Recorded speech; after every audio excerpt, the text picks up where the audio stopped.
말씀을 같이 나누도록 하겠습니다. 오늘 본문으로 범사에 감사하라라는 제목으로 말씀을 나누겠습니다. 여러분, 우리가 자주 읽은 본문이잖아요. 늘 찬양도 있고 항상 기뻐하라, 쉬지 말고 기도하라, 범사에 감사하라, 항상 세트로 나오는 말씀이죠. 근데 왜 그것만 세트로 있는지 잘 모르겠어요. 그 뒤에 뭐 성령을 소멸하지 말고 예언을 멸시하지 말고 별을 별거 다 있는데 왜 그것만인지 모르겠는데, 여하튼 오늘 본문을 보면 바울이 범사에 감사하라, 이것이 그리스도 예수 안에서 너희를 향한 하나님의 뜻이니라라고 이렇게 얘기를 하잖아요. 그렇죠? 여러분, 바울이 범사에 감사하는 게 하나님의 뜻이라고 얘기를 했어요. 그럼 여러분, 우리 한번 생각을 해봅시다. 이게 무슨 의미일까요? 범사에 감사하는 것이 하나님의 뜻이다. 무슨 의미일까요? 저는 이렇게 생각을 했어요. 하나님이 우리 인간을 범사에 감사하는 자들로 창조하셨다. 그리고 우리가 범사에 감사하는 삶을 살기를 원하신다. 우리를 향한 뜻이 감사라면 그것은 결국 우리를 창조하신 목적이 범사에 감사고, 창조된 우리가 그 창조된 삶을 살 때 감사하는 삶을 살기 원하는 게 하나님의 뜻이다. 맞는 것 같습니까?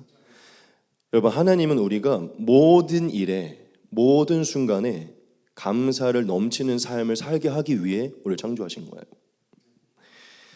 여러분들에게 한번 묻고 싶어요. 여러분, 진실로 거듭난 그리스도인들과 세상 사람들의 특징이 무엇일까요? 뭐 여러 가지가 있겠죠. 오늘 주제는 정답이 뻔하죠. 진실로 거듭났다는 사람들의 특징이 뭘로 나타날까요? 저는 오늘 주제를 좀 핑계 삼아서 감사라고 말하고 싶어요. 감사. 그럼 진실로 거듭난 그리스도인들은 왜 감사가 특징일까요? 세상 사람들과 다르게. 여러분, 진짜 거듭나 하나님을 알게 된 사람들은 삶을 해석하고 이해하고 받아들이는 게 세상 사람과 다르기 때문이죠. 그렇죠? 자, 그럼 한 가지 더 물어볼게요. 온전한 그리스도인들과 불온전한 그리스도인들의 차이가 무엇일까요? 조금 다르게 표현하면 건강한 그리스도인과 좀 건강하지 못한 그리스도인들의 차이. 뭐 뻔하죠? 감사입니다. 감사.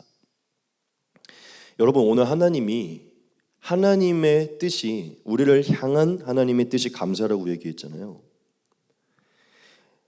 자, 그러면 여러분들에게 한번 물어볼게요.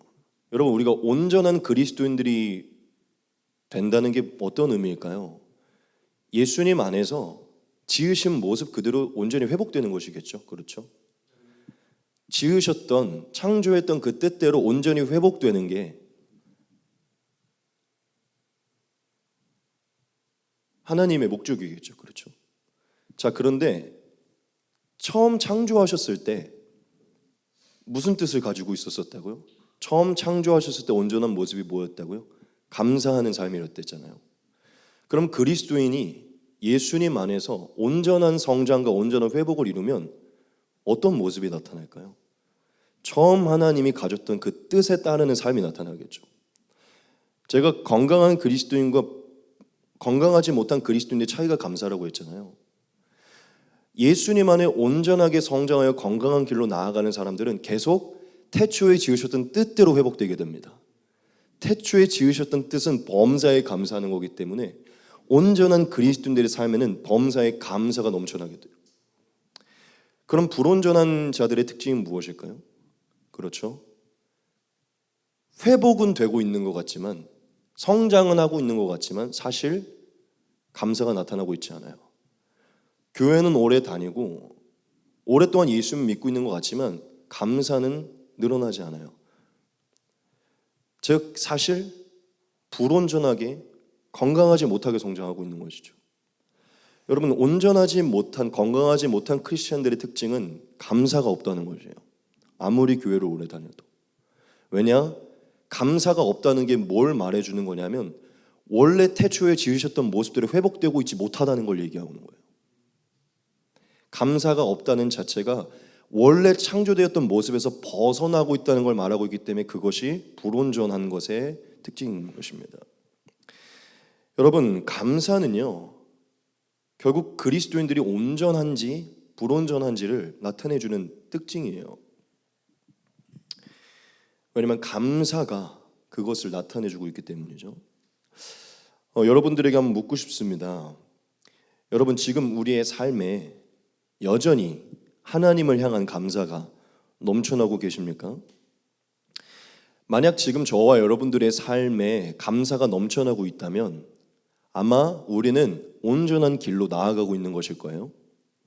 근데 만약 우리의 삶에 감사가 사라지고 있다면 우리는 건강하지 못한 길로 나아가고 있는 걸 수도 있어요.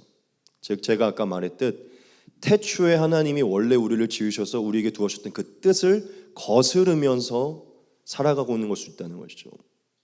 왜냐? 감사가 우리를 향한 하나님의 뜻이기 때문이죠.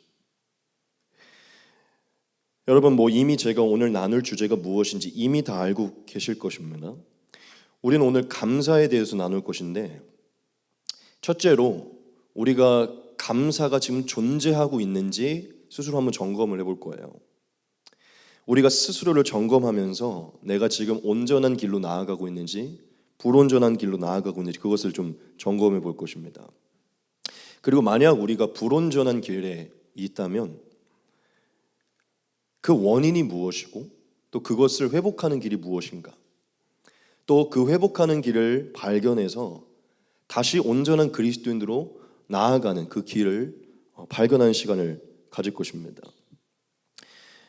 저는 오늘 우리 모든, 이 자리에 있는 모든 우리 성도들이 정말 오늘 이 말씀으로 아주 깊은 곳에서부터 감사가 회복되기를 소망해요. 그렇게 되기를 소망합니다. 저는 좀 전제를 가지고 좀 말씀을 이어갈게요. 우리에게 감사가 많이 사라지고 있다는 것을 전제로 하고 말씀을 좀 이어가 볼게요. 여러분, 그럼 우리가 감사를 회복하기 위해서 어떻게 해야 될까요? 여러분, 우리가 감사를 회복하기 위해서는 이것부터 살펴봐야 되는데, 우리가 어떨 때 감사해야 되는지를 한번 살펴봐야 됩니다. 어떨 때. 우리가 어떨 때 감사했는지를 살펴보면요, 우리가 지금 무엇을 잃어버렸는지를 알 수 있고 어디로 돌아가야 되는지를 알 수 있어요. 지금 제가 이제 세 가지를 여러분들에게 말씀드릴 것인데, 이 세 가지는 우리가 어떨 때 감사가 일어나는지를 말을 해주고 있어요. 그리고 결국 이것은 우리가 잃어버린, 즉 감사하지 못하는 원인을 말하고 있는 것입니다. 우리가 이 세 가지로 좀 스스로 점검을 해볼 것인데요. 첫 번째는 바로 이것입니다. 괄호에 있는 작은 글씨까지 같이 한번 읽도록 하겠습니다. 같이 읽겠습니다. 시작. 하나님의 은혜를 깨달을 때, 내 상황보다 은혜가 더 커 보일 때. 아멘. 여러분, 첫 번째는요, 바로 하나님의 은혜를 깨달을 때입니다. 좀 다르게 표현하면 제가 괄호에 써놨지만 내 지금 현재의 상황보다 하나님의 은혜가 더 커 보일 때예요. 여러분, 우리 그리스도인들이 언제 감사가 넘쳐날까요?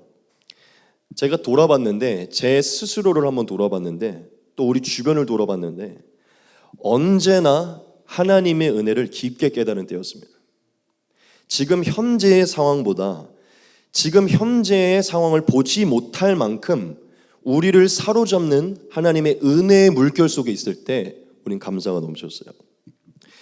여러분, 우리가 은혜가 넘칠 때 감사가 넘친다는 것을요, 우리가 이러한 모습으로 볼 수 있는데, 여러분, 우리가 우리 주변에 있는 대부분의 그리스도인들을 한번 머릿속에 한번 떠올려 보세요. 그들의 삶에 언제 가장 감사가 많이 넘쳤었던 것 같습니까? 언제인 줄 아세요? 하나님을 처음 믿었을 때예요. 하나님의 은혜를 처음 깨닫게 됐을 때, 가장 크게 경험했을 때, 즉 첫사랑의 때에 거의 대부분의 모든 그리스도인들이 입술과 마음의 감사가 제일 많았었어요. 진짜 하나님을 인격적으로 만나고 그 진리가 진짜 깨달아졌을 때, 그 감동이 밀려올 때요, 그때 감사가 가장 많았었어요. 왜 그때 감사가 많았냐면, 그때도 분명히 안 좋은 상황들도 있었고, 그때도 분명히 지금과 별반 다르지 않은 삶이 펼쳐졌는데요, 그 상황이 보이지 않을 만큼 하나님의 은혜가 파도처럼 밀려와서 그들의 눈을 멀게 했기 때문이에요. 그 상황이 보이지 않을 만큼 하나님의 사랑이 그들의 눈을 멀게 했기 때문에 상황은 똑같았고 지금 우리가 별로 달라진 건 없지만 그때는요 감사했었어요. 현주자매 그렇지 않습니까? 맨날 옛날을 추억하시잖아요. 여러분 대부분 그리스도인들은 은혜가 깨달아졌을 때, 즉 다르게 표현하면 그 사랑이 충만했던 첫사랑의 때 감사가 제일 넘쳤었어요. 자 그러면 우리는 이 사실을 알 수 있죠. 그게 무엇입니까? 진짜 우리가 감사가 넘쳐나게 되고 회복하려면 이것을 해야 되는데요. 하나님의 은혜를 깨닫는 것입니다.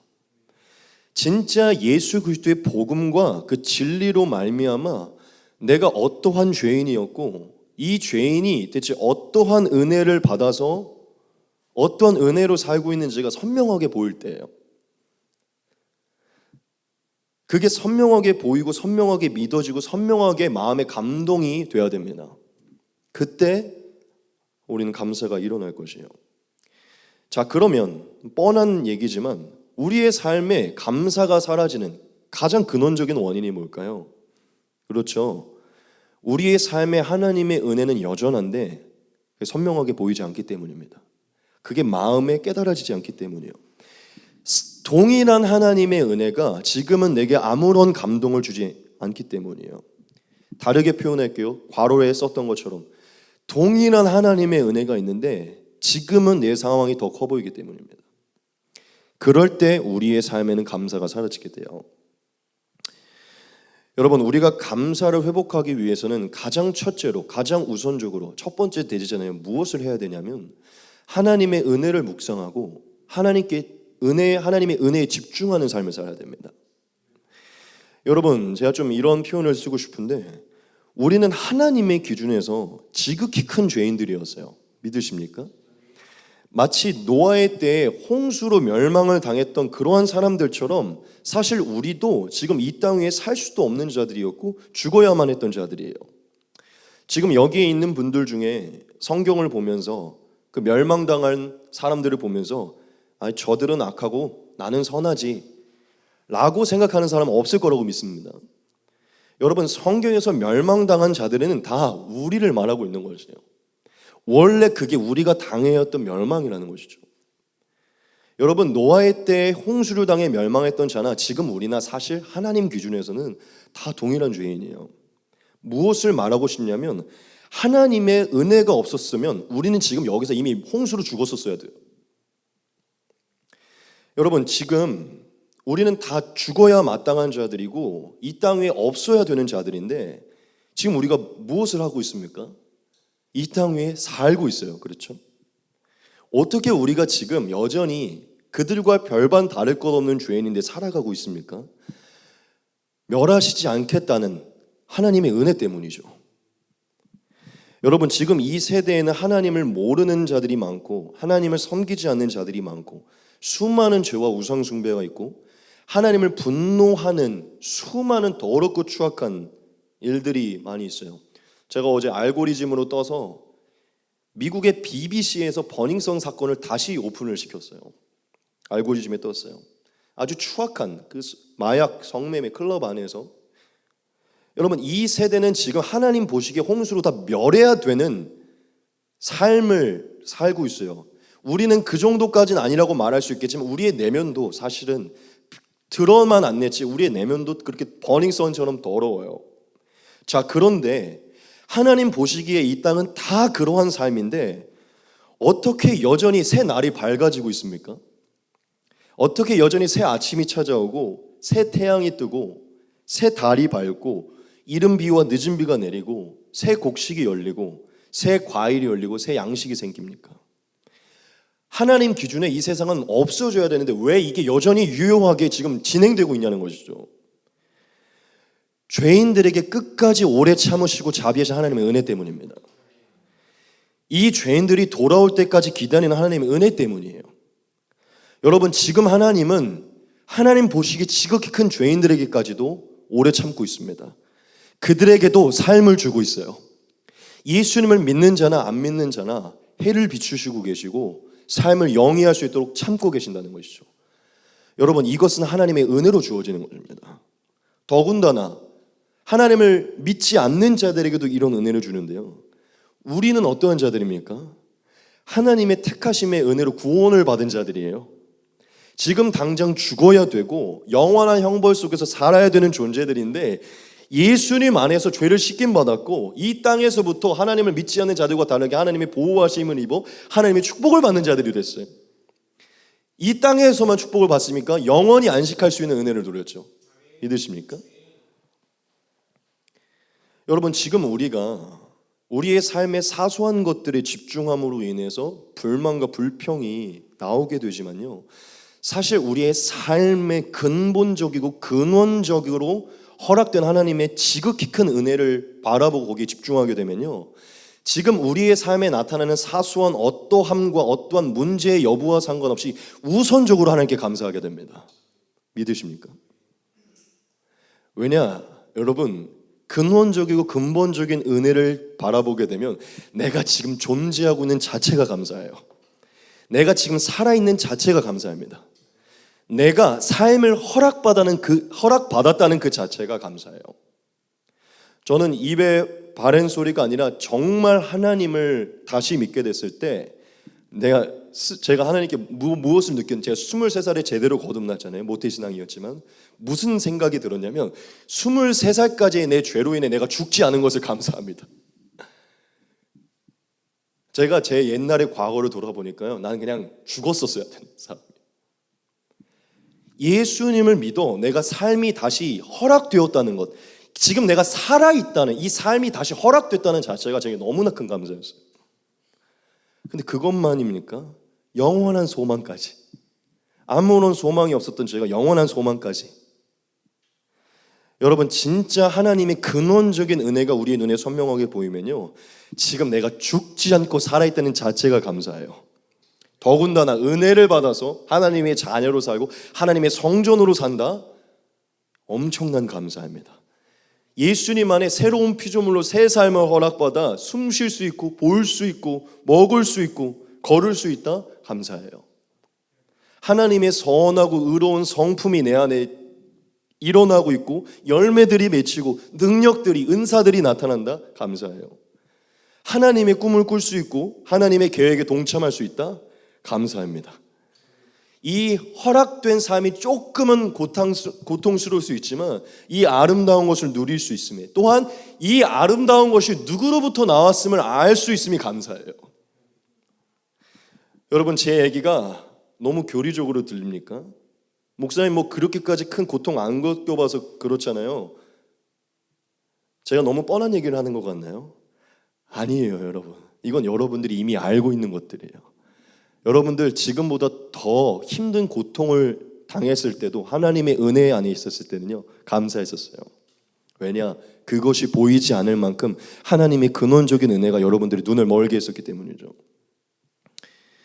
여러분, 하나님의 지극히 큰 은혜가 우리의 삶보다 커 보이고 그 은혜가 우리의 마음을 사로잡고 있을 때요, 우리의 삶의 여부와 상관없이 저와 여러분 안에는 요동치지 않는 감사가 있습니다. 흔들리지 않는 감사, 마치 반석처럼 두고 있는, 어떤 감정의 미동이 있을 수 있지만 이 기둥처럼 이미 잘 박힌 목처럼 박힌 감사는 사라지지 않는다는 것이죠. 저는 이 감사가 언제까지 사라지지 않는다고 믿냐면 죽음의 순간이 다가와도 사라지지 않는다고 믿어요. 왜냐? 죽음의 순간에서도 우리는 감사할 수 있는 이유가 있으니까. 믿으십니까? 여러분, 하나님의 은혜에 집중하면 죽음이라는 고난이, 상황이 찾아와도 감사는 사라지지 않습니다. 제가 조금 더 여러분들에게 이 은혜의 부분에서 조금 더 설명을 드리고 싶은데, 여러분, 우리는 먹는 것 때문에 불평하게 되고, 입는 것 때문에 불평하게 되고, 가족 때문에 불평하게 되고, 이성 친구 때문에, 배우자 때문에, 또 자식 때문에, 돈, 건강, 직장, 친구, 수많은 삶에 나타나는 것 때문에 불평하고 불만을 갖게 되고 감사하지 못하게 되잖아요. 근데 여러분들에게 한번 묻고 싶어요.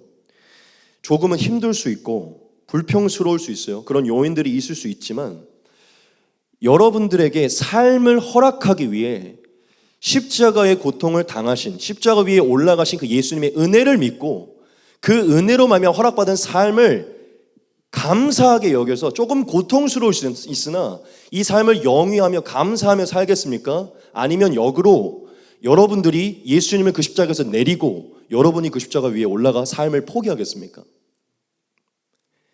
지금 제가 뭘 묻고 있는지 혹시 이해되십니까?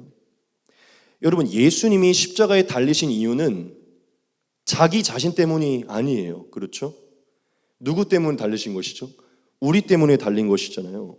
제가 무엇을 말하고 싶은 것이냐면, 여러분, 사실 우리는 하나님으로부터 그 무엇도 받을 만한 자격이 없어요. 하나님의 기준에서 우리가 하나님께 받아야 되는 것은 딱 한 가지인데, 십자가 처형이고 영원한 형벌입니다. 원래 우리가 하나님으로부터 받아야 됐던 것은 십자가 처형이고 영원한 형벌이에요. 자, 그런데 원래 우리가 하나님의 기준에서 십자가의 처형과 영원한 형벌을 받아야 되는데, 우리에게 그것이 아니라 새 삶을 허락하시기 위해 하나님이 직접 자신이 내려와서 우리에게 삶을 허락하시기 위해 십자가에 달리시고 십자가의 형벌과 영원한 형벌을 대속하시고 우리에게 다시 삶을 주셨어요. 그렇죠? 다시 한번 묻고 싶어요. 하나님이 우리에게 삶을 살게 하기 위해, 다시 삶을 살기 위해 본인이 죽음과 영원한 형벌을 대속하셨다면, 여러분, 지금 우리가 허락받은 삶이 조금은 고통스러울 수 있어요. 이 삶 자체가 감사하지 않겠습니까? 제가 이 부분을 묻고 싶은 거예요. 둘 중에 만약 하나를 고르면 뭘 고르실 거냐는 것이죠. 지금 여러분들이 원래 내가 당해야 했던 십자가 위에 올라가 죽고 지금 삶을 잃어버리고 영원한 형벌을 선택하겠어요? 아니면 조금은 아직 이 세상의 죄와 내 연약함은 조금은 힘들 수 있지만 내게 삶을 허락하기 위해 예수님이 대속하셨으니, 그 대속으로 삶을 얻었으니 그 복음 안에 이 삶을 허락해서 이 삶 자체에 감사하겠냐는 것이죠. 둘 중에 선택하라면 뭘 선택하시겠냐는 것이죠. 저는 어떠한 그리스도인들도 예수님을 십자가에 내리고 내가 다시 올라가겠다고 말하지 않을 거라고 봐요. 지금 삶이 아무리 고통스러워도 이 삶을 살겠다고 결정할 거라는 것이죠. 왜죠? 사실 이 삶은 엄청난 은혜이기 때문이죠. 여러분, 하나님의 은혜가 아니면 원래 우리는 십자가 위에서 죽어서 이 삶을 허락받을 수 없는 자들이었어요. 지금 제 말이 이해되십니까? 하나님의 은혜의 기준으로 살피면 지금 우리에게 허락된 삶은 예수님의 목숨과 맞바꾼 삶이에요. 예수님의 목숨과 맞바꿔서 우리에게 펼쳐진 삶이라는 것이죠. 지금 우리가 눈에 보이는 작은 것 때문에 감사하지 못하고 있지만 이 근원적인 베이스는요, 우리가 형언할 수 없는 은혜의 감사의 결과라는 것입니다. 할렐루야. 여러분, 지금 우리의 삶에 아무리 최악의 고난이 다가오더라도요, 십자가의 처형을 당하는 것만큼 끔찍하진 않습니다. 지금 우리의 삶에 어떤 고난이 다가오더라도 삶이 아예 끊어지는 것보다 끔찍하지 않다는 것이에요. 제가 너무 극단적으로 말하는 걸 수 있겠지만 우리가 그 복음의 관점으로 우리의 삶을 돌아볼 때요, 지금 이 작은 고통은 죽지 않아서 감사한 거예요. 이건 감사한 것입니다. 여러분들이 여전히 살아있고 숨쉬고 있고 맛있는 것들을 먹고 계시고 사랑을 누리고 있다면요, 그 자체로 감사하셔야 돼요. 다시 살 수 있는 은혜를 얻었다는 것에 감사하셔야 된다는 것이죠. 예수님이 십자가로 삶을 얻었다는 자체에 감사하셔야 돼요. 여러분, 모든 것이 편해지면 그때 감사하겠습니까? 일하지 않고 돈 벌리고 좋은 집 좋은 차, 아무도 나를 안 건드리고 아무도 나를 조롱하지 않고 모든 사람이 내 편이면 그때 감사하실 거예요? 여러분, 예수님은 죽음이 있고 모든 사람이 날 조롱해도 감사하셨잖아요. 여러분, 근원적인 은혜에 감사하지 못하면 부차적인 게 와도 감사하지 못합니다. 근원적인 것에 감사하는 사람은요, 부차적인 게 안 와도 감사해요. 여러분, 지금 우리는 예수님의 은혜로 삶이 허락됐다는 자체를 감사하셔야 돼요. 여러분, 좋은 집, 좋은 차, 결혼을 못해도 직장 못 가져도 아무 상관, 이 땅 위에 우리가 지금 살고 있다는 자체는요 너무나 큰 감사인 것입니다. 할렐루야. 결혼을 못해서 직장을 못 가져서 여러 가지 문제로 불만이 있습니까? 은혜에 집중하셔야 돼요. 하나님의 요동치지 않는 변함없는 그 진리와 은혜는요 우리한테 영원한 감사를 갖다 줍니다.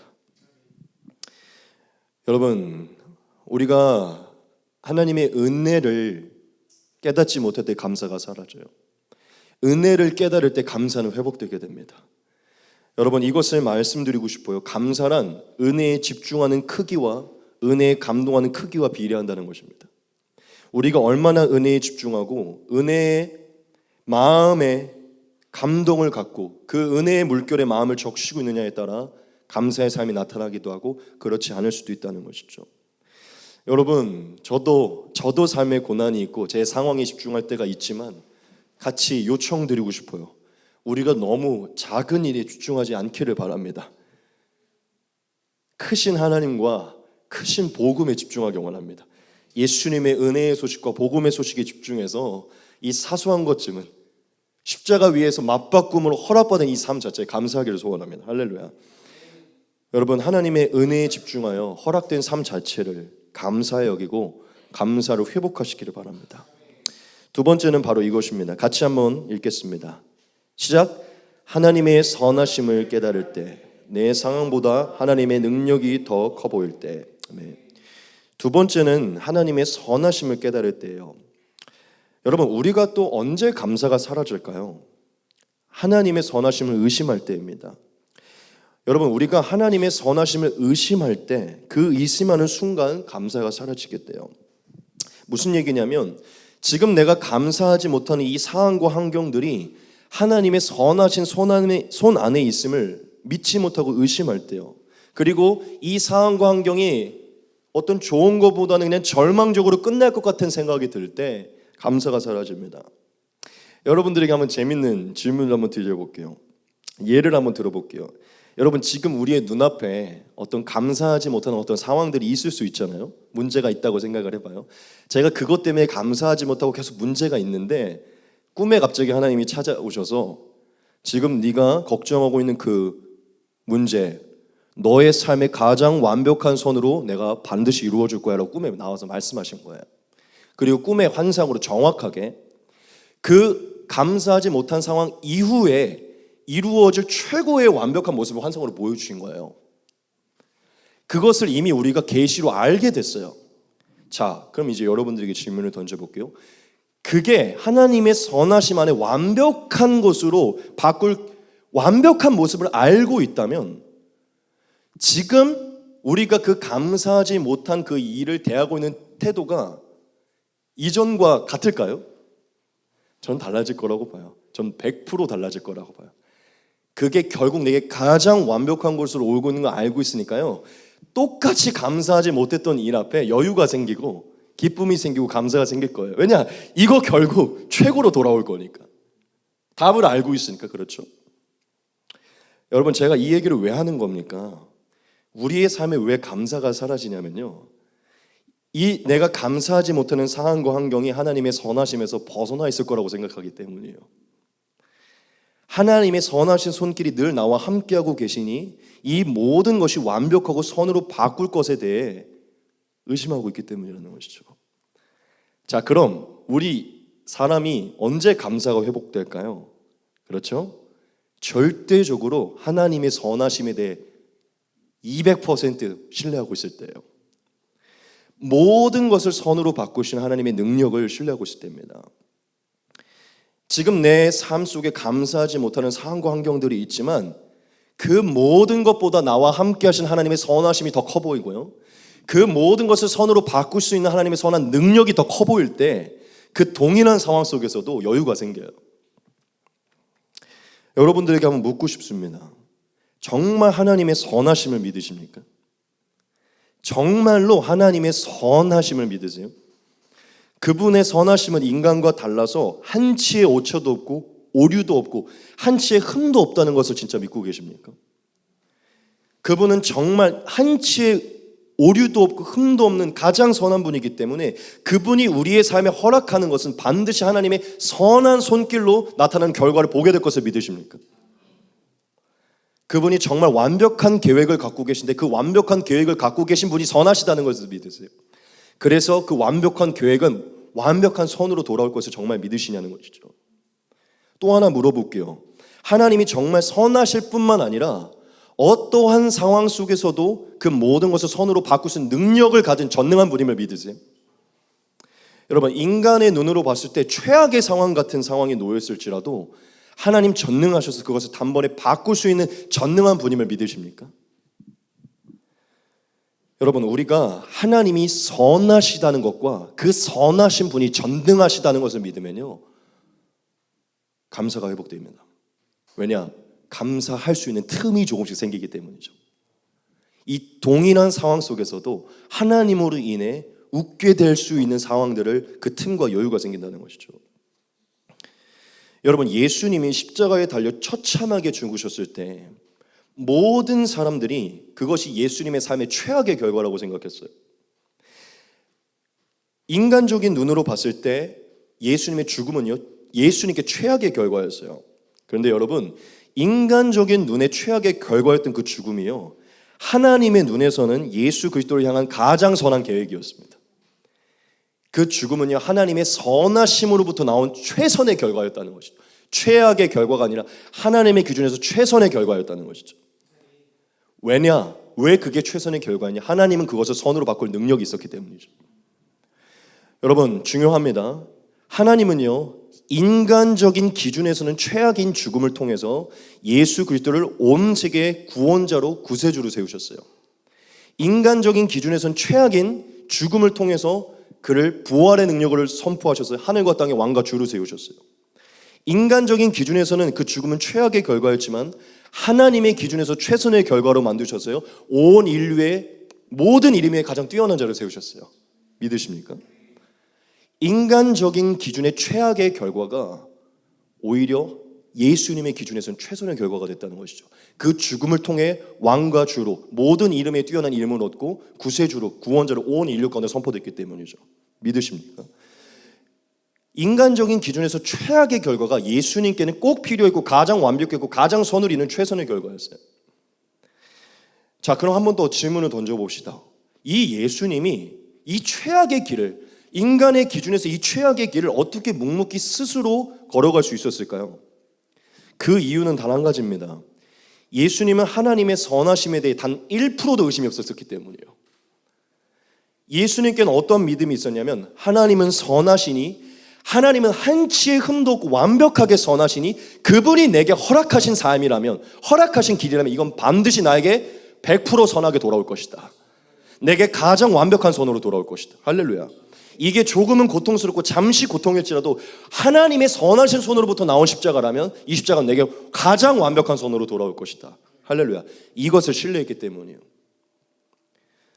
여러분, 제가 말씀을 준비하면서 이것을 깨달았어요.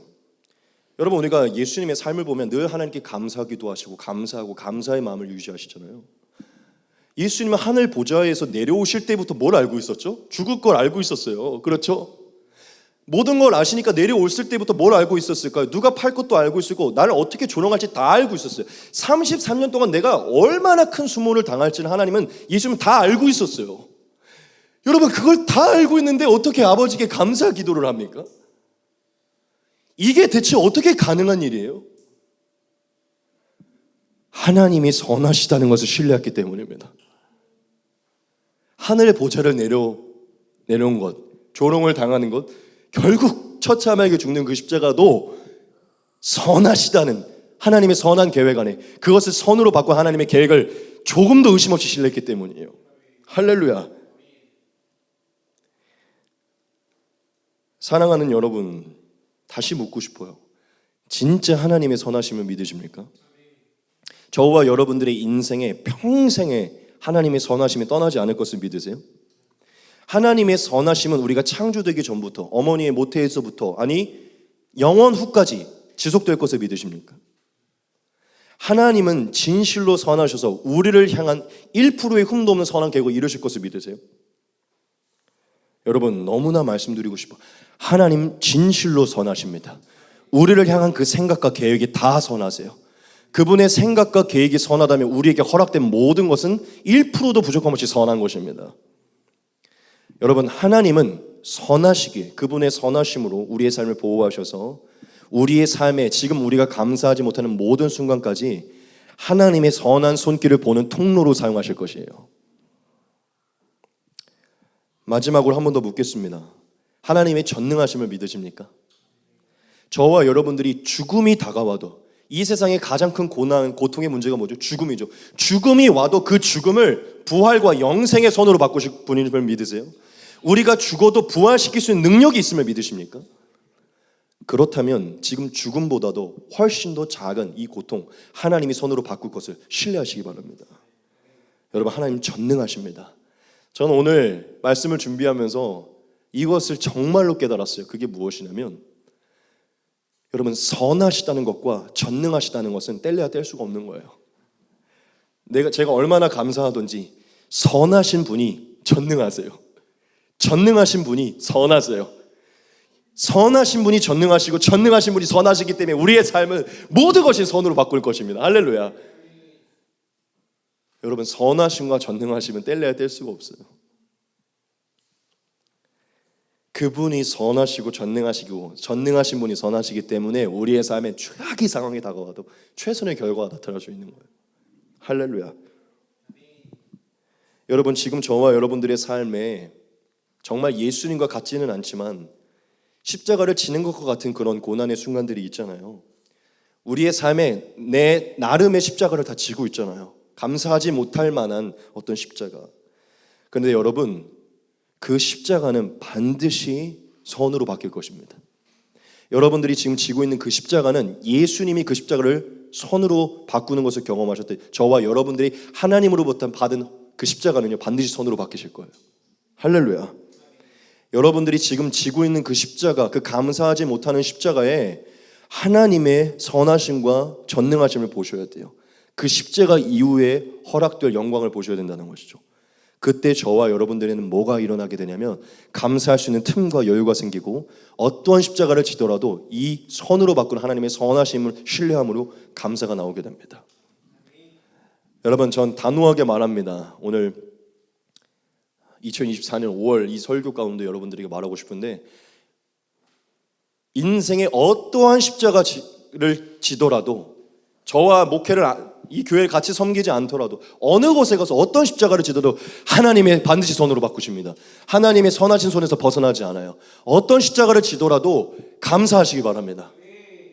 할렐루야. 여러분 우리는 하나님의 선하심을 깨달을 때 감사가 회복돼요. 내 지금 상황보다 하나님의 선하심이 더 커 보이고 하나님의 능력이 더 크게 보일 때 이것쯤은 이 십자가쯤은 3일만 견디면 되는 3일만 무덤에 들어가면 되는 할렐루야 견디게 된다고요. 여러분 다윗의 이 고백을 통해 오늘 하나님이 우리에게 주시는 말씀을 보겠습니다. 내가 사망의 음침한 골짜기로 다닐지라도 해를 두려워하지 않을 것은 주께서 나와 함께 하심이라. 주의 지팡이와 막대기가 나를 안위하시나이다. 주께서 내 원수의 목전에서 내게 상을 차려주시고 기름을 내 머리에 부으셨으니 내 잔이 넘치나이다. 내 평생의 선하심과 인자하심이 반드시 나를 따르리니 내가 여호와의 집에 영원히 살리로다. 네. 이 말씀과 이 말씀을 뗄래야 뗄 수 없어요. 우리가 알거니와 하나님을 사랑하는 자 곧 그의 뜻대로 부르심을 입은 자들에게는 모든 것이 합력하여 선을 이루느니라. 아멘. 여러분 하나님의 선하심을 다시 깨달으셔서 감사를 회복하시기 바랍니다. 마지막 세 번째입니다. 같이 읽겠습니다. 시작. 고난이 유익임을 깨달을 때 고통보다 유익이 더 커 보일 때. 네. 여러분 마지막 세 번째는 고난이 유익임을 깨달을 때 감사가 회복된다는 것입니다. 여러분 우리가 비슷한 얘기일 수 있겠지만 언제 삶에서 감사가 많이 사라지고 있습니까? 대부분 고난 속에 있을 때 감사가 안 나오잖아요. 돈의 문제든 건강의 문제든 가정의 문제든 인생의 수많은 고난스러운 문제 때문에 감사가 나오지 않는 거예요. 너무 신기한 건 뭔지 알아요? 우리 그리스도인들이 좋을 때는요 제발 감사하지 말라 그래도 감사한다는 것이죠. 안 가르쳐줘도 감사해요. 그렇죠? 좋을 때는. 그런데 언제 입이 탁 닫힙니까? 고난스러울 때예요. 고난스러울 때. 자, 그럼 물어볼게요. 왜 우리 그리스도인들이 고난 속에 감사하지 못할까요? 이게 질문입니까? 그렇죠? 그냥 단순하게 생각해도 이 고통스러우니까, 고통스럽고 고난스럽게 감사 안 나오죠. 이게 무슨 질문이에요? 그렇죠? 목사님 뭐 그런 질문을 합니까? 그렇게 쳐다보고 계신 것 같아요. 그런데 이 뻔한 질문이긴 한데, 뻔한 답이긴 한데 사실 더 깊은 이유가 있어요. 여러분, 왜 우리가 고난 속에 감사하지 못하냐면 지금 내 앞에 허락된 그 고난이 내게 어떠한 유익도 가져다 주지 못할 거라고 믿지 못하기 때문이에요. 그 고난 속에 유익이라는 소망을 보지 못하기 때문이에요. 조금 더 풀어서 얘기할게요. 내 눈앞에 허락된 고난의 고통만 보일 뿐 그 이후에 얻게 될 유익이 커 보이지 않기 때문이에요. 스트레스만 커 보이고 그 이후의 유익은 보이지 않고, 고통만 커 보이고 그 이후에 얻게 될, 배우게 될, 하나님이 그 고난을 통해 가르치시고 알게 하실 그 보완은 커 보이지 않기 때문이에요. 혹시 지금 삶의 크고 작은 고난으로 인해 감사가 사라진 여러분들에게 한번 묻고 싶어요. 여러분, 정말 우리의 삶에 그게 크고 작은 것이든 허락된 고난은 우리에게 아무런 유익도 가져다 주지 못하는 것입니까? 질문을 조금 바꿔볼게요. 지금 우리의 삶에 허락된 고난은 그냥 우리에게 고통과 스트레스만 줄 뿐 어떠한 유익도 주지 못하는 것입니까? 이 고난은 도무지 배울 게 없는 것이에요. 이 고난은 우리에게 고통과 스트레스 이외에 그거보다 더 큰 뭔가를 주지는 못하는 겁니까? 고통과 스트레스만 늘 큰 거예요, 고난은. 이 고난이라는 건 단지 우리를 힘들게만 하고 시간만 뺏고 내 내면만 망치는 그런 것들입니까? 이 고난은 긍정적인 요소는 없는 거예요. 늘 부정적인 것만 우리에게 있는 것입니까? 묻고 싶어요. 우리에게 허락된 이 좀 어려운 이 고난의 시간들은 우리에게 아무런 유익도 가져다 주지 못하는 그런 것이냐는 것이죠. 아무런 쓸모없는, 그냥 지나가기만 해야 되는, 버티기만 해야 되는 그런 시간들이에요. 여러분, 제가 인생을 짧게 살았지만 정말 인생을 살면서 크게 깨달은 것이 있는데, 그게 무엇이냐면, 여러분, 사람은, 정말 이 죄인인 사람은요, 아픔이 없이는 절대 성장할 수 없다는 것이에요. 고통이 없이는 절대로 배울 수 없다는 것이에요. 여러분, 우리가 이것을 잘 알고 있을 거예요. 그게 무엇이냐면, 우리는 아주 어려서부터, 저 어린아이, 우리 유아 때부터요, 부모의 훈계를 통해, 훈계의 고통을 통해 성장을 했어요. 여러분, 어려서부터 오냐오냐 자란 자를 절대로 전인격적인 온전한 성장을 이루지 못합니다. 공주처럼 기르는 게 그렇게 좋은 것만은 아니에요. 성경에 보면 네가 이 아이를 온전하게 키우고 싶으냐 반드시 매를 대라고 얘기해요. 여러분, 우리는 어려서부터 온전한 성품과 인격을 갖추기 위해 뭐부터 경험했는 줄 알아요? 우리가 잦은 범죄와 실수 앞에 어머니, 아버지, 부모님께 훈계를 당해 고통과 스트레스를 통해 우리가 그걸 배운 거예요. 그걸 경험하지 못한 자는 인사도 하지 않고 돈을 줘도 그냥 감사하다는 얘기도 안 하고 지 멋대로 삽니다. 나중에 부모를 죽여요. 요즘 부모를 살해하는 애들이 얼마나 많습니까? 고통이 없이 배우질 않아서 그런 거예요. 오냐오냐 자라서. 여러분, 우리가 성숙한 인격을 어디서 배웠냐면 매로 배운 거예요. 고통과 스트레스, 골방에 들어가, 저는 옛날에 팬티만 입고 진짜 밖에 쫓겨났었거든요. 그러한 시간들을 통해 부모에게 잘해야 되고 순종해야 됨을 배운 거예요. 여러분, 우리는 또 알 거예요. 인생에서 고통이 없이는 배울 수 있는 게 없다는 거 우리는 잘 알고 있어요. 지금 공부하고 있는 여러분, 우리가 다 학교를 다녔잖아요. 여러분, 공부를 통해 유익을 얻기 위해서, 좋은 걸 배우기 위해서 우리에게 뭐가 필요했습니까? 열심히 고통스럽고 스트레스를 받으면서 공부를 하는 게 필요했어요. 고통과 스트레스가 없는 시간으로는 절대 공부의 열매를 맺을 수가 없어요. 여러분, 사랑도 마찬가지예요. 사랑. 여러분, 첫 연애에, 결혼한 분들도 있지만 첫 연애에 온전한 사랑을 이룰 수 없습니다. 왜 결혼한 신혼부부들이 처음에 싸우고 이혼을 많이 하는 줄 알아요? 사랑을 처음 해봤기 때문이에요. 어떻게 그 시간을 이겨내고 어떻게 조율하고 어떻게 하는지를, 그 고통과 스트레스를 견뎌냈기 때문에 인격이 성장되고 그 사랑은 어떻게 되는지를 배워가는 거예요. 여러분, 사랑도 실패해보고 사랑 안에 너무 사랑했던 사랑과 아픔과 고통을 경험해봐야 온전한 사랑이 무엇인지를 배울 수 있어요.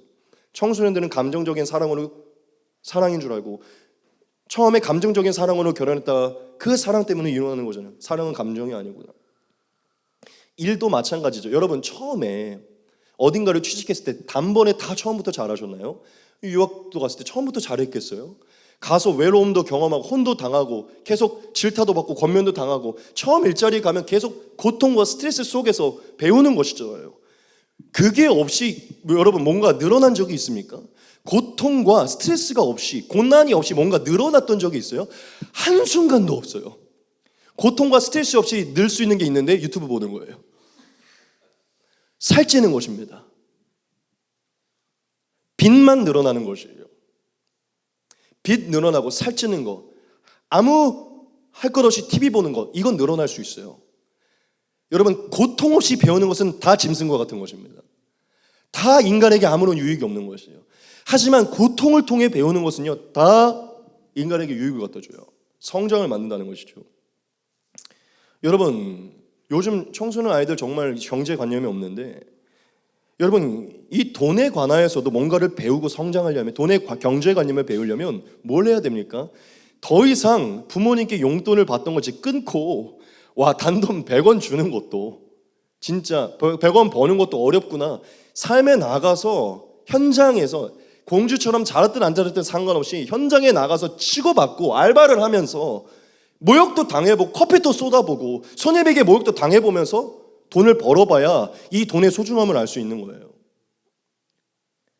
그런 것 없이 편하게 부모님이 따박따박 통장에 쏟아주는 용돈만 받은 자들 술 먹으러 다니고 쇼핑하러 다니고 경제관념이 없어요. 그렇게 사는, 나중에 결혼해서 반드시 이혼합니다. 그런 경제관념으로 결혼하잖아요. 반드시 배우자가 반드시 이혼하자고 할 거예요. 여러분 성숙과 온전한 성장은요 반드시 고통을 통해 배우는 것이에요. 제가 무엇을 말하고 싶은 것이냐면, 우리는 또한 죄인이기 때문에요. 만약에 우리가 타락하지 않았다면 그냥 다 잘했을 수도 있을 건데, 본성 어려서부터 우리는 악하고 타락도 있기 때문에요. 우리에게는 무엇이 필요하냐면 매가 필요합니다. 즉 다르게 표현하면 고난의 시간이 필요해요. 고통의 시간이 필요하다는 것이죠. 왜냐? 그것이 우리가 온전한 사람으로, 온전한 성숙한 사람으로 나아가는 길이 되기 때문이죠. 여러분 저는 정말로 깨달았는데, 우리가 온전한 사람과 성숙한 사람이 되고 싶다면 반드시 고난의 시간을 거쳐야 된다는 것이에요. 그것을 기꺼이 선택해야 된다는 것입니다. 저는 나중에 제가 결혼해서 아이를 낳으면 정말 이 얘기를 해주고 싶은데요, 이거 저 입에 바른 소리 아니에요. 설교 때문에 하는 얘기 아닙니다. 저는 원래 제가 강한 성격이잖아요. 저는 우리 아이를 정말 강하게 키울 건데 뭐라고 얘기할 거냐면, 만약 이 아이가 어떤 선택의 순간이 온다면 저는 이렇게 얘기해 줄 거예요. 절대 평범하고 대충 해도 되는 길을 선택하지 말라. 너의 성공과 상관없이 평범한 길, 대충 해도 갈 수 있는 길을 선택하지 말라. 저는 제 아이에게 더 어려운 길, 더 힘든 길을 선택하라고 얘기할 거예요. 왜냐하면 제가 인생을 살아보니까 그건 성공의 어떤 겉으로 나는 어떤 열매와 상관없이요, 어렵고 힘든 시간은 반드시 저에게 유익을 가져다 주기 때문이에요. 이것은 돈으로도 배울 수 있고 학원에서도 배울 수 있고 유튜브로도 배울 수 없는 어떤 것들을 내 안에 배우게 하기 때문이죠. 여러분 고통과 고난의 시간은요, 인간이 고독의 시간을 얼마나 보내는지가 따라서요, 우리 안에 이 보화가 얼마나 발견되는지가 달라지게 됩니다. 저 여기서 설교했기 때문에 제 아이 그렇게 키울 거예요. 여기 어딘가에 있겠죠. 저는 저 아이가 되도록 공부를 한다고도 더 열심히 하는 곳으로 보낼 것이고, 무엇을 한다고 해도 군대를 간다고 해도 더, 그건 진짜 자유이긴 하지만 무엇이든지 힘든 길로 나아가라고 할 거예요. 편하게 해서 얻을 수 있는 것을 하게 하지 않게 할 거예요.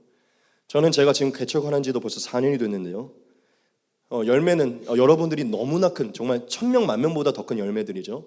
하지만 누군가 세상적인 기준으로 봤을 때 4년이 됐는데도 여기 지금 동현이 없으면 몇 명 없잖아요. 요즘 애들이 태어나서 너무 감사하긴 하지만, 여러분 제가 그들에게 대꾸는 하지 않지만 그래요, 좋은 교회에서 좋은 월급 받으면서 결혼해서 애 낳고 좋은 교회에서 사는 제 동기 좋은 사람도 많이 있거든요. 제가 말은 하지 않아요. 그냥 글쎄 접으려고 이제 뭔가 아닌가 봐. 제 마음속 깊은 곳에서는 하나님과 스스로 대화를 나누고 있는데, 얘네는 이 보화를 발견하지 못합니다. 주님과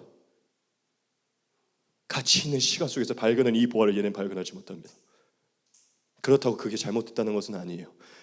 여러분 고난의 고통의 시간이 깊을수록 하나님을 의지하는 시간이 깊어질수록 저와 여러분들에게는 배우는 것이 훨씬 더 많아집니다. 저는 제 아이에게 반드시 그것을 말할 것이에요. 여러분, 제가 앞에서 여러분들에게 무엇을 물어봤습니까? 지금 저와 여러분들의 삶에 허락된 조금 고통스럽고 고난스러운 그 고난이 우리에게 아무런 유익도 주지 못하는 것처럼 여겨지냐는 것이죠. 부정적인 것만 가득한, 그냥 견디기만 하고 버티기만 해야 되는 시간처럼 여겨지십니까? 너무나 말씀드리고 싶어요. 너무나 오늘 정말 하나님의 마음으로 눈물을 맺히며 여러분들에게 말하고 싶은데, 여러분들에게 어떠한 고난이 다가왔든지 어떠한 힘든 시간이 왔든지 그것은 여러분들이 최고의 유익을 발견할 수 있는 시간입니다. 그 이전과는 비교할 수 없이 여러분들이 변화될 수 있고, 이전에는 도무지 발견하지 못했던 것을 하나님의 은혜를 발견할 수 있는 시간이에요. 절대로 그냥 버티기만 해야 되고 보내기만 해야 되는 시간들이 아닙니다. 그것은 저와 여러분들이 배우는 시간이고 성장하는 시간이에요. 여러분, 그 고난은 다시 한번 언급하지만 그 고난을 직면하기 이전과 이후로 판이하게 달라지는, 이전에는 비교할 수 없는 여러분들을 발견할 수 있는 시간이에요. 할렐루야.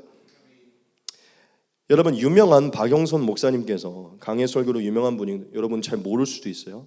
박영선 목사님께서 고난에 대해서 이렇게 얘기하셨어요. 같이 한번 보겠습니다. 여러분, 고난을 단순히 고통으로만 이해하시는데 고난은 공부 더 하는 것입니다. 상급 학교에 진학하는 것이며 더 어려운 자리에까지 이르기 위해서 대접받고 훈련받는 것입니다. 거기서 하나님은 우리가 그에게 모든 것을 맡기면 대신해 주는 분으로 등장하지 않으시고 우리를 훈련하여 우리가 하나님과 대등한 자리에 이르도록 만드시는 분이십니다. 그것이 바로 우리가 이해해야 하는 고난입니다. 아멘. 너무 멋지지 않습니까? 이런 표현을 쓰려면 참 어디까지 성화가 이루어지는지 잘 모르겠어요. 여러분, 이 박영선 목사님이 말은 진실로 참이에요. 한 명이 칭찬받는 목회자로서도 참이고요, 한 명의 선배 그리스도인으로서도 참이고요, 우리의 인생의 선배로서도 참입니다. 하나님이 저와 여러분들에게 그것이 크든 작든 고난을 허락하는 것은요, 이런 표현이 어디 있어요? 상급 학교에 진학시키는 것이에요. 할렐루야. 공부를 더 시키고자 입학시킨다는 것이죠. 여러분, 우리가 세상을 보면 교육열에 열심인 부모들이 아이들을 더 좋은 학교에 보내려고 노력하잖아요. 왜 그렇죠? 얘가 더 좋은 사람으로 성장시키기 위해 교육열이 높은 분이 더 상급 학교로 보내잖아요. 왜 하나님이 우리를 상급 학교로 보내셔서 더 배우게 하려는 줄 아십니까?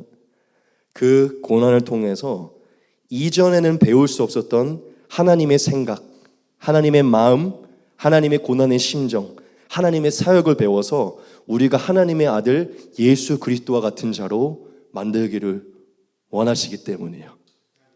예수님을 닮은 형상으로 세우시기 위함이라는 것이죠. 할렐루야.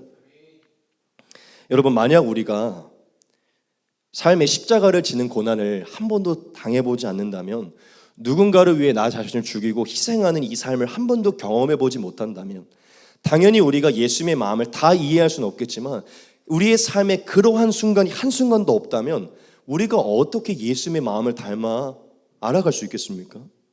예수님과 같은 고통과 고난과 고뇌의 시간을 우리가 삶에서 경험해보지 못한다면 예수님의 그 마음을 어떻게 알겠냐는 것이죠.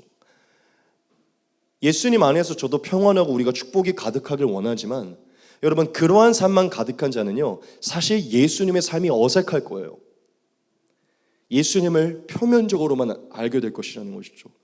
하지만 저와 여러분들이 예수님과 같은, 그것이 조금 적은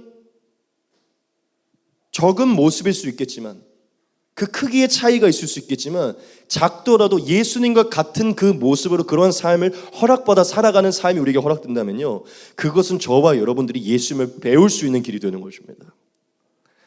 여러분, 제가 무엇을 강조하고 싶은 것입니까? 고난에는 반드시 유익이 있다는 것입니다. 그래, 이렇게 표현하고 싶어요. 고난에만 유익이 있습니다. 고난에만 배울 것이 있고 고난에만 성장할 것이 있어요. 여러분, 정말 하나님의 마음으로 말씀드립니다. 지금 저와 여러분들이 어떠한 고난 속에 괴로워하고 있다면, 아파하고 있다면 자랑하시기 바랍니다. 배우고 있다는 증거입니다. 괴로워하고 고통스러워하고 있다면 찬양하시기 바랍니다. 성장하고 있다는 증거입니다. 할렐루야. 여러분, 괴로워하고 아파하시기 바랍니다. 괴로워하고 아파할 때 하나님의 모습으로 성장하고 성숙해지는 것이에요. 할렐루야. 여러분, 제가 신앙생활을 하면서 성경을 많이 묵상하면서 이걸 깨달았어요. 그게 뭔지 알아요? 하나님께 좋은 결말을 얻고 결국 하나님께 인정을 받은 모든 성경의 인물들은 싹 다 고난을 당했다는 것이에요. 한 사람도 빠짐없이 고난을 당했다는 것입니다. 우리가 기억하는, 교훈으로 삼는 그런 위대한 인물들. 여러분, 하나님이 그들을 사랑하시잖아요. 그들을 너무나 사랑하시잖아요. 우리만큼 그들도 사랑했잖아요. 하나님이 그토록 사랑하시는 그들에게 왜 그러한 고난들을 허락하셨을까요? 딱 한 가지예요. 그들의 삶을 예수님의 형상으로 만들어 예수님의 예표로 세우시려고 작정했기 때문이에요. 그 고난이야말로 그들이 배울 수 있는 길이고, 그들이 훗날 주의 백성들에게 교훈이 되는 자들로 설 수 있는 길이고, 그들이 결국 예수님을 나타내는 예수님의 예표로 세워질 수 있기 때문이죠.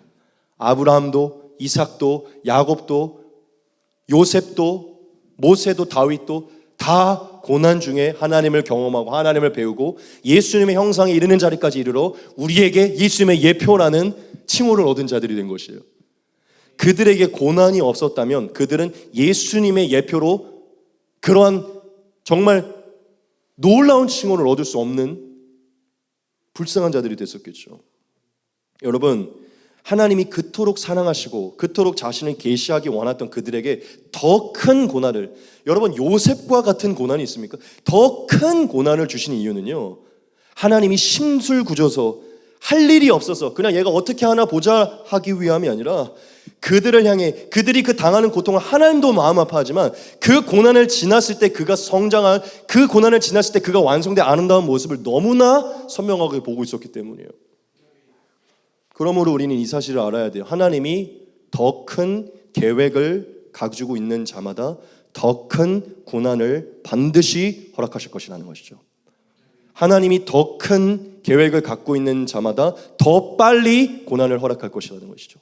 더 빨리, 더 많이, 더 오래 고난을 허락하실 거예요. 여러분, 고난을 더 빨리, 더 많이, 더 오래? 고통의 크기만 보면 그렇지만요, 그것을 지나 완성될 유익을, 하나님의 선하신 손에서 나오는 유익을 바라보면요, 이것은 저와 여러분들에게 등록금 2천만 원씩 때려붓는 엄청난 조기 교육입니다. 유학이에요. 여러분, 아브라함도 75세에 부름받아서 99세에 하나님께 임명이 되고요, 야곱도 하나님의 인도함을 받아 바로에게 축복할 때까지 거의 30년이나 세월이 걸리고요, 다윗도 거의 15년이라는 시간 동안 사울에게 도망을 다녔어요. 이게 무엇을 말해줍니까? 하나님은 더 빨리, 더 많이, 더 오래 그들에게 고난의 시간을 허락하셔서 결국 하나님의 계획대로 그들을 하나님의 예표로 세웠다는 것입니다. 믿으십니까? 여러분,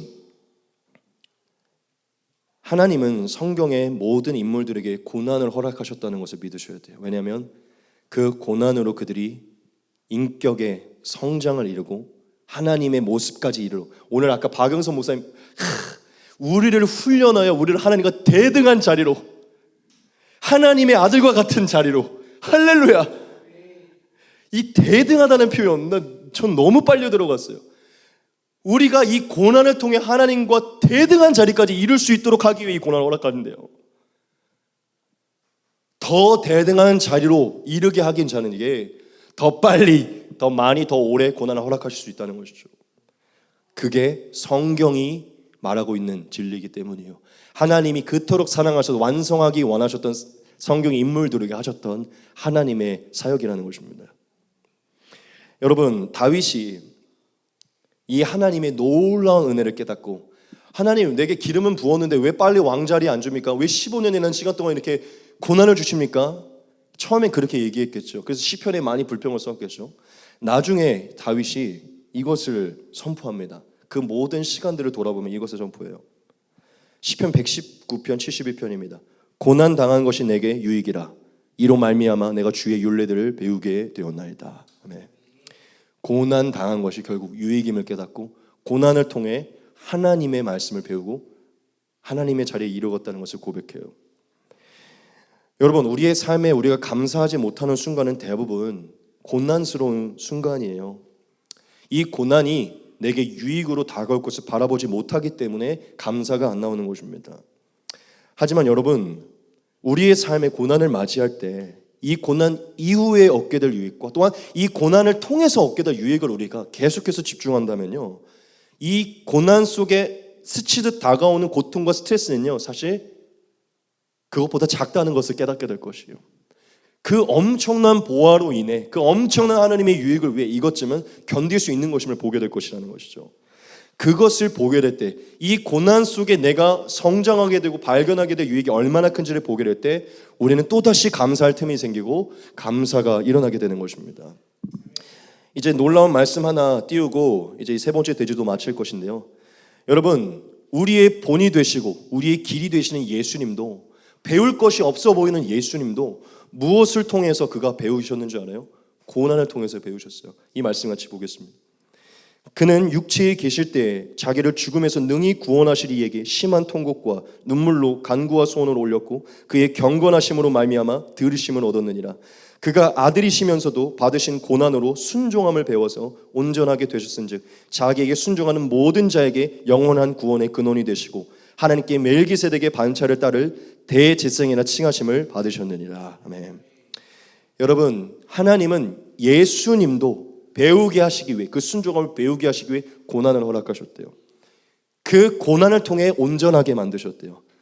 하물며 예수님보다 한참 비교할 수도 없이 뒤따르는 우리에게 우리가 배워지고 하나님께 순종하는 삶으로 더 온전하여지고 하나님의 형상에 이를 때까지 얼마나 더 많은 고난이 필요할까요? 늘 하나님을 대적하고 늘 하나님께 반대대로 행하고 감사하지 아니하고 불평과 불만하는 우리를 더 온전한 하나님의 아들의 자리까지 이르기 위해 얼마나 더 많은 공부와 더 많은 시간이 필요하겠냐는 것이죠. 여러분, 하나님은 저와 여러분들에게 사실 고난을 저주로 주는 것이 아니라 축복으로 주는 것입니다. 요셉의 삶의 그 저주는, 아니 그 고난은 저주가 아니라 그가 33년 동안, 그 33년부터 남은 모든 인생을 총리로 살 수 있는 최고의 축복의 시간이었어요. 할렐루야. 여러분, 우리의 인생에 가장 큰 선물은 사실 어떻게 보면 고난 속에서 나올 때가 많습니다. 고난 속에서 나올 때가 많다는 거예요. 여러분, 얼마 전에 유퀴즈에 요즘 이슈인데 뉴진 스님이라고 봤어요? 뉴진 스님? 뉴진 스님이라고 보셨어요? 뉴진 스님? 그 옛날에 개그맨인데 이름이 갑자기 생각이 안 나요. 정성호인가? 네. 진짜 스님이 됐어요. 법명까지 받아. 진짜 이름이 뉴진 스님인 거예요. 영어 뉴와 그 한자 진을 붙여갖고 뉴진 스님. 진짜 해외를 돌아다니면서 불교에서 그 EDM 행사를 해요. 근데 그 사람이, 제가 갑자기 지금 이게 생각이 나서 준비한 건 아닌데, 그 사람이 유퀴즈에 나와서 그렇게 얘기했어요. 그 사람이 개그맨에서도 뭐 엄청 그렇게 뜬 사람은 아니잖아요. 잠깐 반짝였던 사람이죠. 너무 오랜 시간, 그 힘든 시간을 보내면서 막 눈물을 흘리면서 얘기해 주시기 위해서요, 자기가 꼭 이 유퀴즈를 보는 모든 사람들에게 얘기해 주고 싶다는 거예요. 정말 힘들어하고 괴로워하는 시간을 버티는 사람들에게 얘기하고 싶죠. 왜냐면 자기가 그랬기 때문에. 정말 얼마나 크게 되기 위해서, 얼마나 잘 되려고 그 시간을 견디시고 있냐, 그 얘기를 해주고 싶다는 거예요. 여러분, 이러한 하나님의 신비는 그 사람이 하나님을 믿는 분은 아니겠죠. 스님이니까. 세상에서도 여전히 지속되고 있어요. 하나님은 하나님을 믿는 자나 믿지 않는 자나 고난을 통해 성장시키시고 우리를 더 월등한 자리로, 대등한 자리로 보내신다는 것이죠. 어쩌면 세상과 우리의 차이는, 그들은 어떤 돈의 열매, 명성의 열매로 그걸 따지겠지만 우리는 그것과 상관없이 하나님의 형상에 이르는 그 결과는 차이가 있겠죠. 무엇을 말하고 싶냐면, 여러분, 우리의 삶의 가장 소중한, 가장 큰 보호와 유익들은 언제나 늘 고난을 통해서 찾아올 때가 많았다는 것입니다. 그리고 전 이것이 진리라고 믿어요. 이제 말씀을 마칠 것인데요, 이렇게 말하는 사람이 있을 수 있어요. 이 한 가지만 하고 정말 마칠게요. 이렇게 말하는 사람이 있을 수 있어요. 목사님, 진짜 감사하지 못하는 최악의 고난들도 있어요. 우리 어머니가 교통사고로 돌아가셨는데, 우리 아이들이 처참하게 죽었는데, 우리 어머니가 살해되셨는데 어떻게 감사할 수 있습니까? 목사님이 경험해보지 못한, 목사님이 체험해보지 않은 최악의 고난들이 있어요. 도무지 요만큼도 유익이 없는, 너무 쓸모없는 그런 죽음들, 그런 것들이 있어요. 그렇게 얘기할 수 있겠죠. 그렇죠, 저한테. 저는 설교를 준비하면서 이미 거기까지 생각을 해봤어요. 네, 여러분, 어떠한 고난이든지 유익이 없는 고난은 없습니다. 제가 어디서 답을 찾았는 줄 알아요? 이것을 이제 말씀드리고 마칠게요. 여러분, 우리 모든 그리스도인들의 가장 유익이 무엇이냐면 하나님을 얻는 것입니다. 하나님을 얻는 것. 우리 모든 그리스도인들의 가장 큰 유익은요, 하나님을 결국 얻는 것이에요. 영생이 하나님께만 있기 때문이죠. 다르게 표현하면 나 자신과 세상을 구하던 모든 것을 버리고 하나님만을 얻는 것이에요. 나 자신과 세상에 소망을 두고 있던 우리가 하나님께만 소망을 두는 상태에 이르는 것이에요. 이게 우리 그리스도인들에게 가장 큰 유익입니다.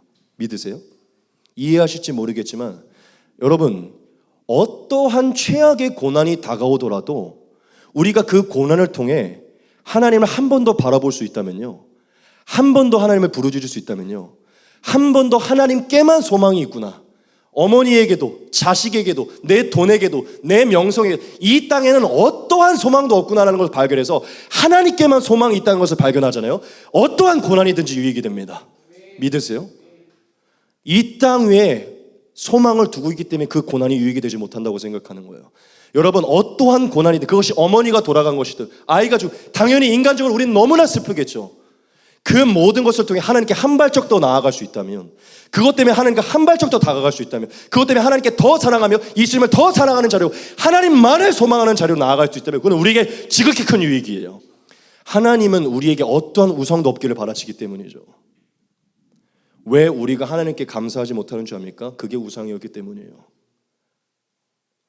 여러분, 어머니도 자식도 배우자도 결혼도 직장도 다 썩어지고 사라지고 결국 마지막 날 우리가 소망할 것은 하나님 한 분입니다. 이것을 미리 깨닫고 어떠한 고난이 오더라도 하나님, 결국 내가 하나님 한 분만을 붙들기 원하시는구나, 하나님 한 분만을 소망하기 원하시고, 이것을 깨닫고요, 그 고난을 통해 하나님께로 나아가 하나님을 발견하고 하나님을 얻는다면요, 사탄은 더 이상 우리를 건들 게 없어요. 믿으십니까? 사탄은 더 이상 우리를 건들 수 있는 게 없다고요. 우리는 어디까지 이르를까요? 우리의 죽음이 다가와 우리의 목숨을 잃는 순간에도 처음부터 하나님, 나는 내 생명과 내 목숨에 소망을 두고 있지 않았습니까? 예수님께 소망을 두었습니다. 내 죽음도 유익입니다. 바울이 고백했죠. 사는 것이 그리스도니 죽는 것도 유익이다. 할렐루야. 여러분, 고난은 무엇이 찾아와도 하나님께로 나아갈 수 있다면 유익이에요. 우리가 그 고난으로 하나님을 떠나니까 유익되지 않는 것이죠. 여러분, 고난은 우리가 성장하는 길이고 하나님만이 소망이라는 것을 깨닫고 하나님만을 소망하는 자리로 나아가는 길입니다. 할렐루야. 어떠한 것이 찾아오시든 하나님 원망하지 마시고 그것을 통해 나를 성장시키고 나를 부르시고 있다는 하나님을 발견하셔서 감사하시기 바랍니다. 할렐루야. 여러분, 이제 진짜 말씀 마치도록 하겠습니다. 이 세 가지가 깨달아질 때 우리는 마음에 철박힌 목과 같이 흔들리지 않는 감사가 유지되게 될 것이에요. 이게 믿음으로 우리 안에 밀려오는 감동으로 있을 때요, 감사가 회복될 줄 믿습니다. 할렐루야. 누군가는 지금 이 말씀을 들으면서 난 여전히 그래도 감사를 잘 하고 있네라고 느끼는 분이 있을 수도 있고, 내가 지금 많이 하나님의 뜻에서 멀어졌구나라고 생각하는 분이 있을 수도 있어요. 근데 저는 99%가 후자라고 생각합니다. 저를 포함. 여러분, 오늘 우리가 하나님께 감사를 회복합시다. 은혜에 대한, 하나님의 선하심에 대한, 고난이 하나님의 선하심 안에 유익으로 돌아오는 것을 깨닫고 감사를 회복하기 바랍니다. 지금 이 말씀을 듣고 보니 우리의 삶에 감사하지 못할 게 어디 있습니까? 여러분, 마지막 한 말씀만 마칠게요.